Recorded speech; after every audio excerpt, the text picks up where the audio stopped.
5 coisas que aconteceram depois que Jesus morreu. 1. Houve um terremoto. Depois da morte de Jesus, a criação respondeu de forma poderosa. A terra tremeu e as pedras se partiram. Isso mostra que a própria natureza foi abalada pela morte do Filho de Deus. Mateus destaca que esse terremoto foi uma reação importante da terra a esse evento divino na cruz. 2. Os túmulos foram abertos.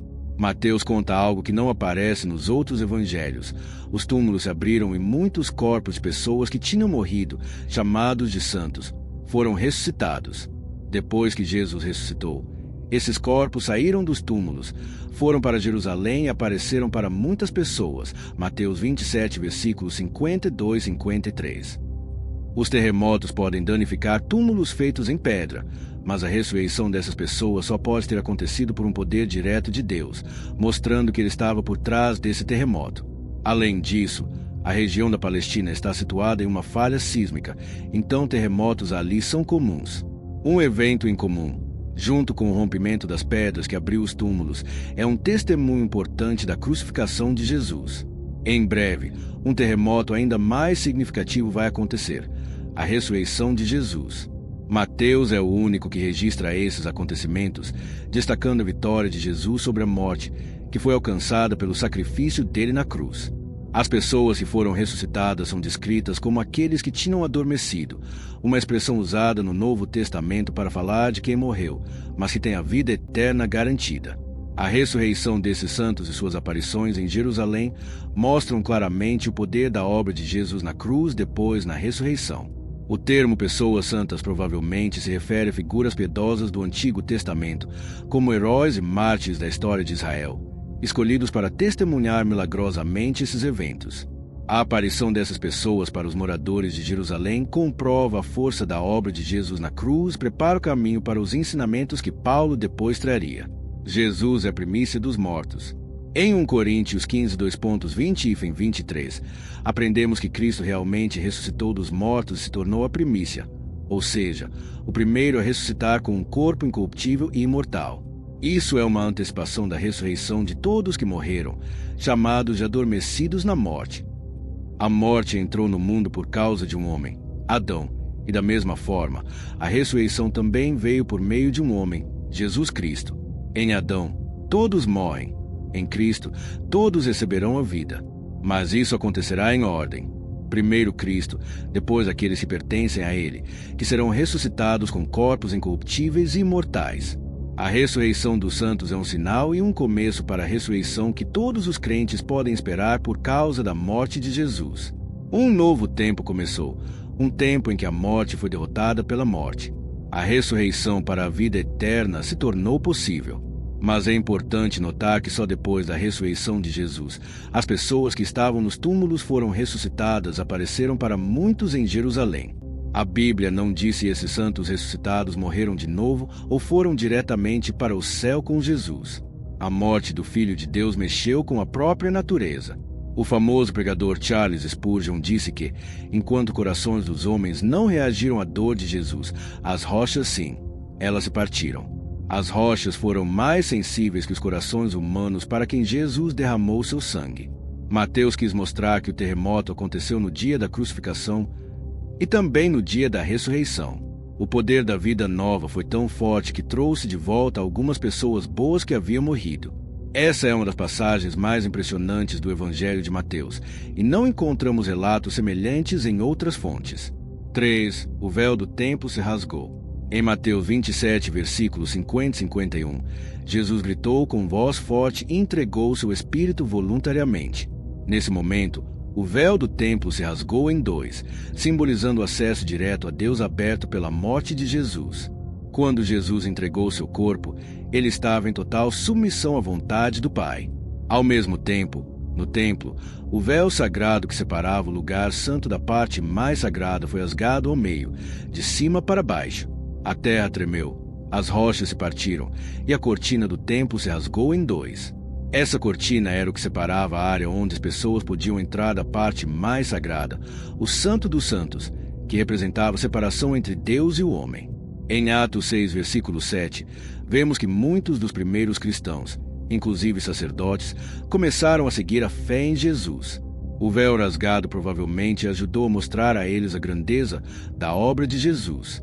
O véu rasgado se tornou um símbolo conhecido. Hebreus 9, versículo 1-9 explica que no templo havia um véu que separava o santo lugar do Santo dos Santos, onde a presença de Deus estava. A parte externa do templo tinha objetos como o candelabro e a mesa com o pão consagrado, chamada de lugar santo. Atrás do segundo véu estava o Santo dos Santos, a parte mais interna e sagrada. O livro do Êxodo ensina que esse véu era feito de materiais caros, azul, púrpura, escarlate e linho fino.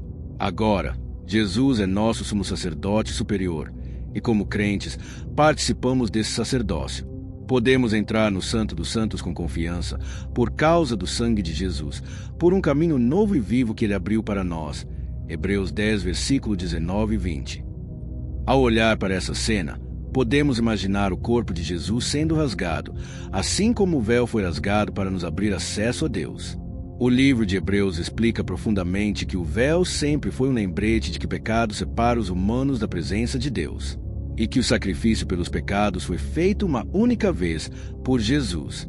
Além dos muitos sacrifícios que eram oferecidos todos os dias, eles mostravam claramente que o pecado não poderia ser perdoado ou eliminado apenas pelo sacrifício de animais.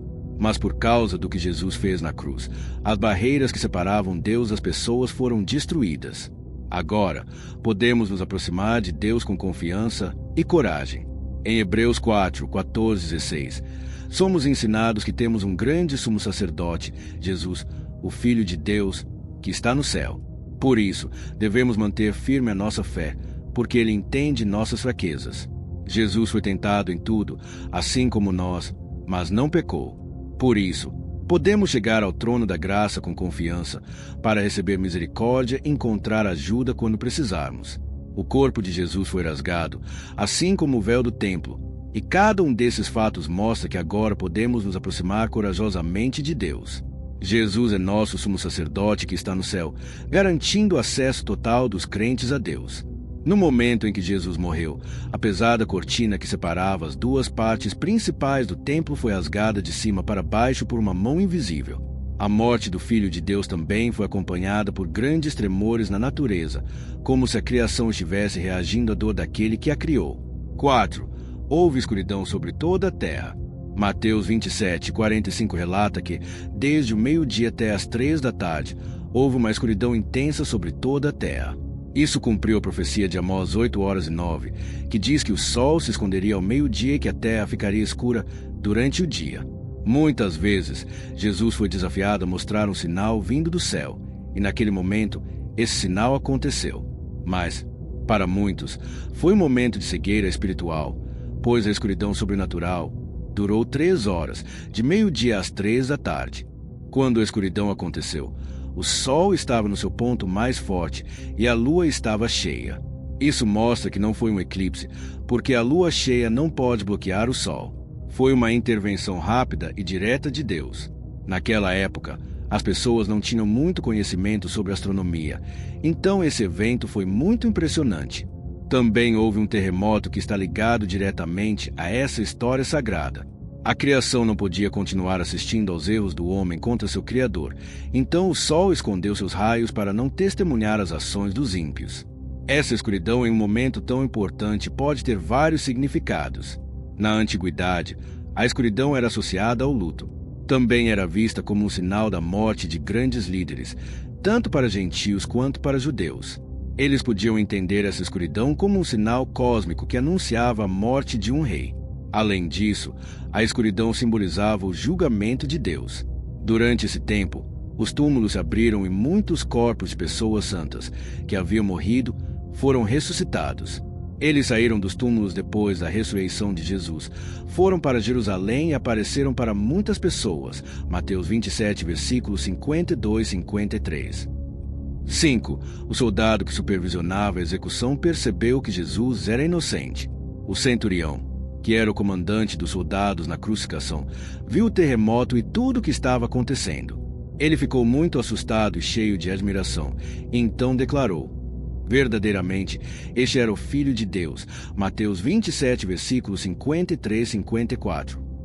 Um centurião tinha a responsabilidade de garantir que a crucificação fosse feita corretamente e sem problemas.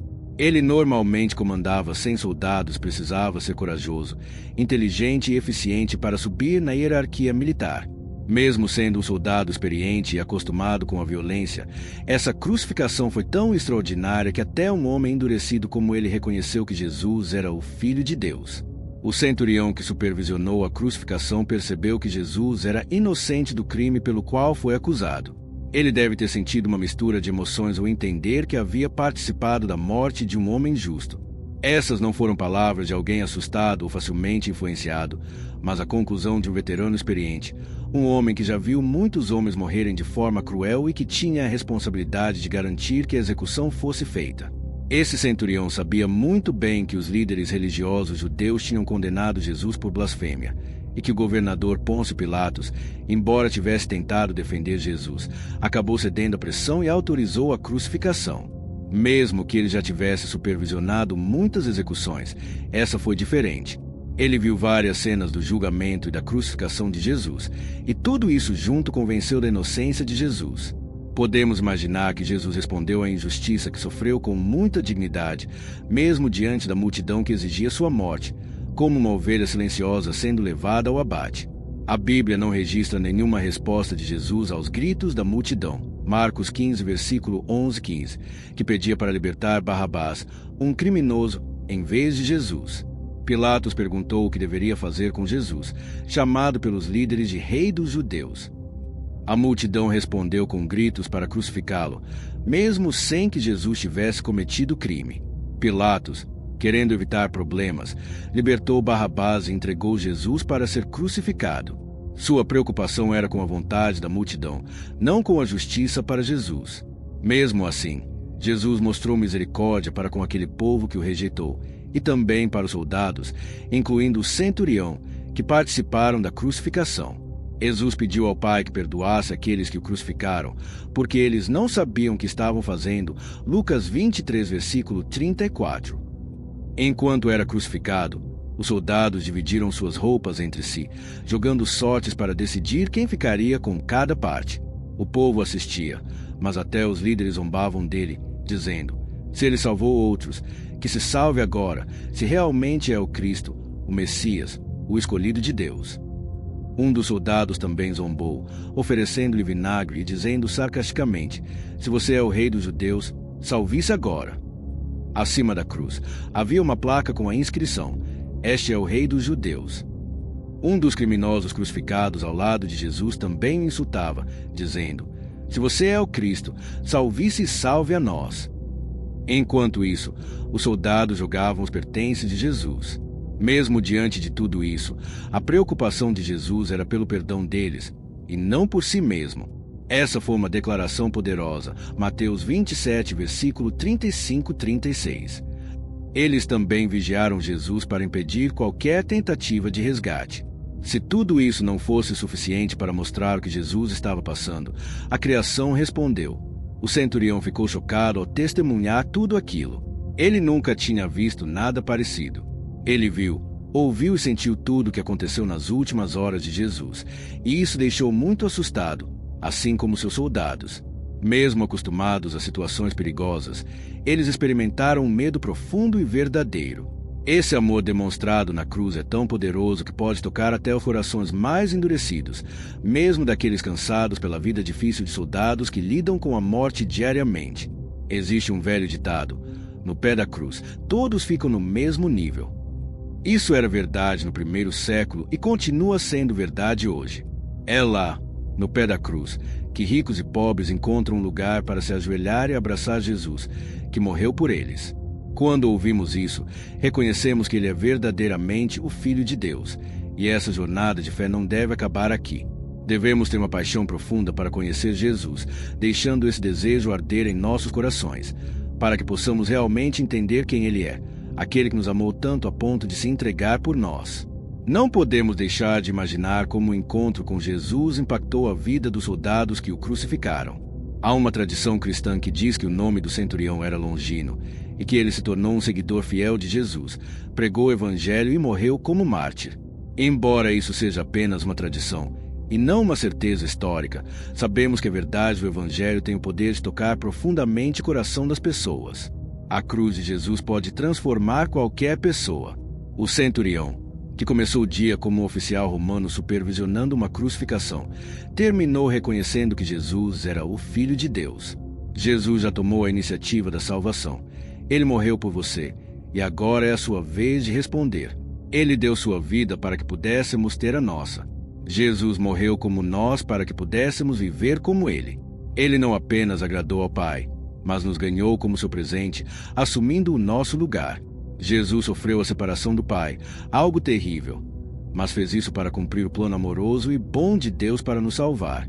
Alguns podem pensar que isso é apenas um mito ou uma história teológica, mas todos esses eventos extraordinários e únicos são testemunhos sobrenaturais que confirmam a verdade do Evangelho e mostram o poder transformador do amor de Cristo. Se este conteúdo foi valioso para você, inscreva-se no canal, curta o vídeo e compartilhe com seus amigos. Assim, juntos, podemos levar essa mensagem de esperança e fé para mais pessoas. Obrigado por estar aqui e que Deus te abençoe.